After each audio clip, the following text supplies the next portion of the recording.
Welcome students. मैं विश्वप्रभा गुप्ता, सह आचार्य अर्थशास्त्र, राजकीय डूंगर महाविद्यालय बीकानेर राजस्थान से।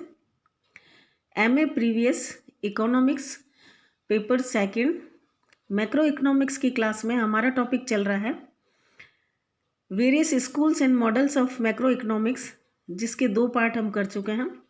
आज हम ले रहे हैं तीसरा पार्ट। इसमें हम ले रहे हैं पूर्ति पक्ष अर्थशास्त्र, सप्लाई साइड इकोनॉमिक्स। 1970 से 80 के दशक के कुछ अंतिम वर्षों और 1980 से 84 के 5 वर्षों में अर्थशास्त्री ये समझने लगे कि बेरोजगारी और मुद्रास्फीति की जो समस्याएं हैं वो मांग पक्ष में गड़बड़ी होने के कारण उत्पन्न नहीं होती हैं, बल्कि ये समस्याएं पूर्ति पक्ष की समस्याओं के कारण उत्पन्न होती हैं। इन समयावधियों में एक और बड़ी मात्रा में बेरोजगारी तथा दूसरी ओर ऊंची दर की मुद्रास्फीति यानी कि high unemployment and high inflation, दोनों ये समस्याएं एक साथ पाई जाती थी, जो कि कीन्स के समष्टिपरक सिद्धांत के विरुद्ध घटना थी। ऐसी समस्या जिसमें ऊंची दर की मुद्रास्फीति तथा अधिक मात्रा में बेरोजगारी यानी कि आर्थिक विकास का अभाव दोनों एक साथ पाए जाएं तो उसे गतिहीन स्फीति यानी कि स्टैगफ्लेशन कहते हैं।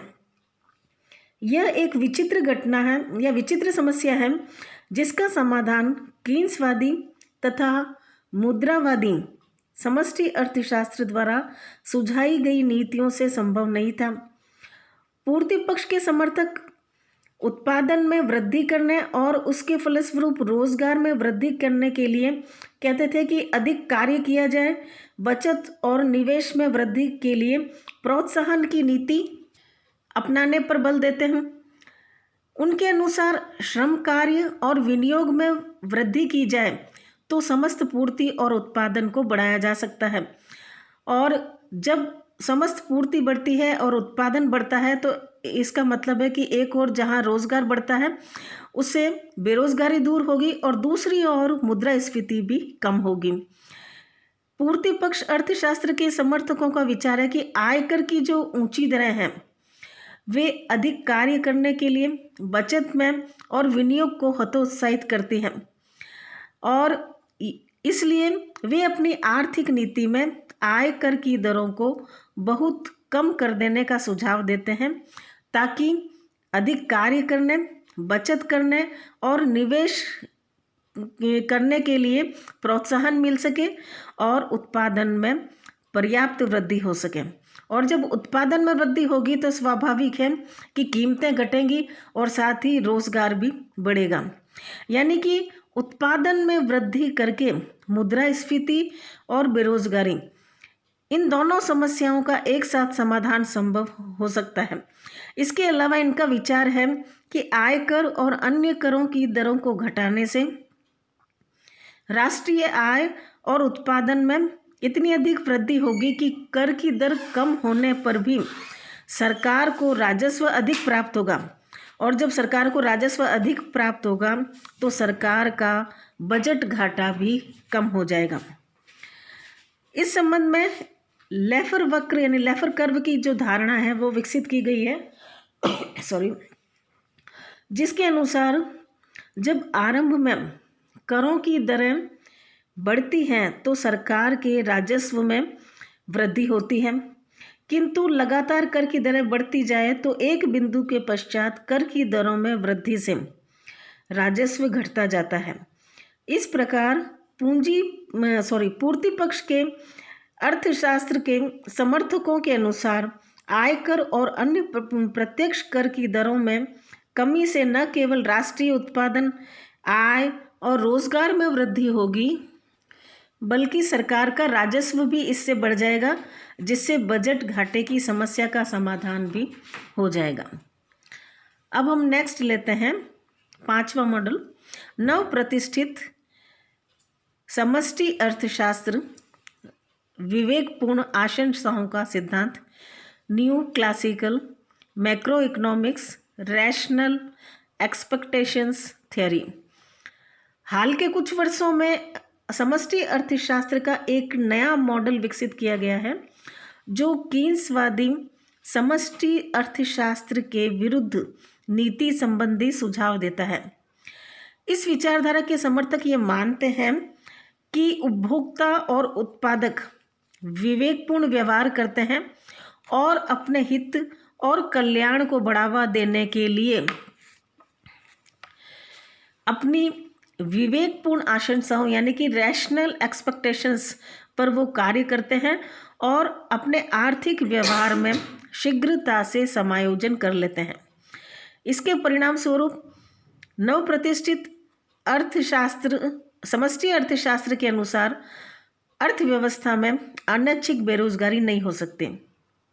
इस सिद्धांत के अनुसार व्यक्ति विभिन्न आर्थिक घटनाओं और सरकारी नीतियों के सही परिणाम निकालते हैं और उनमें संबंध स्थापित करते हैं और फिर उसके बाद उनके आधार पर वो प्रत्याशाएं जो है एक्सपेक्टेशंस हैं वो निश्चित करते हैं और उनमें वो किसी तरह की गलती नहीं करते। जैसे जब सरकार अपने घाटे का बजट बनाती है तो उपभोक्ता, श्रमिक और उत्पादक ये प्रत्याशाएं लगा लेते हैं कि इससे ब्याज दरें बढ़ जाएंगी। अब ब्याज दरें तो बाद में बढ़ेंगी, लेकिन इससे पहले ही लोग क्या करेंगे कि वे ऋण ले लेंगे ताकि बाद में ऊंची ब्याज दरों से वे बच सकें।